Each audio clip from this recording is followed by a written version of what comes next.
ఓరు గల్లుకు వందనం, పోరు గల్లుకు వందనం. గ్రామ గ్రామం నుంచి ఈ సంగ్రామ సదస్సుకు తరలి వచ్చిన ప్రతి రైతన్నకు నా ధన్యవాదం. ఇవాళ ఎందుకు పెట్టుకున్నాం ఈ సదస్సు, ఏ కారణం చేత ఈరోజు ఇంతమంది ఇంతటి ఎండలో ఈ కార్యక్రమాన్ని పెట్టుకున్నాం? సరిగ్గా ఈరోజు 6 మే 2026, సరిగ్గా ఈ రోజుతో నయవంచనకు 4 ఏళ్లు నిండింది. నయవంచనకు, మోసానికి 4 ఏళ్లు నిండింది. ఇది కాకతీయ పౌరుషాల గడ్డ, ఇది కాళోజీ ఆత్మ గౌరవ గడ్డ, జయశంకర్ సారు పుట్టిన గడ్డ ఈ ఓరుగల్లు.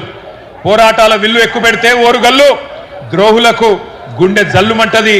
అది మనం తెలంగాణ ఉద్యమంలోనే చూసిన విషయం కూడా నేను మీకు గుర్తు చేస్తా ఉన్నా.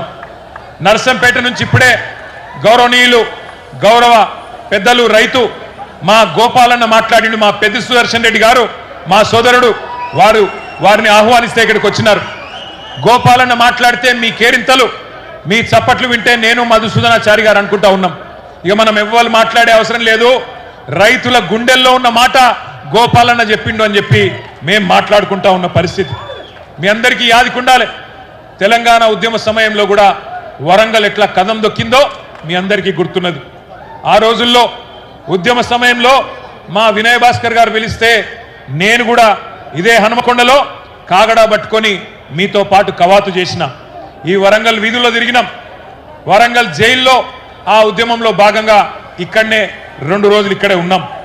ఏ పని ఇక్కడ మొదలుపెట్టినా విజయవంతమవుతుందనేది కేసీఆర్ గారి యొక్క నమ్మకం, కేసీఆర్ గారి యొక్క విశ్వాసం. అందుకే మహాగర్జన పెట్టిన రజతోత్సవ సభ మొన్న ఎల్కతుర్తిలో వరంగల్ అంటుకొని పెట్టినా వరంగల్ ఎంచుకోవడానికి కారణమే మరి మీ మీద ఉన్న విశ్వాసం.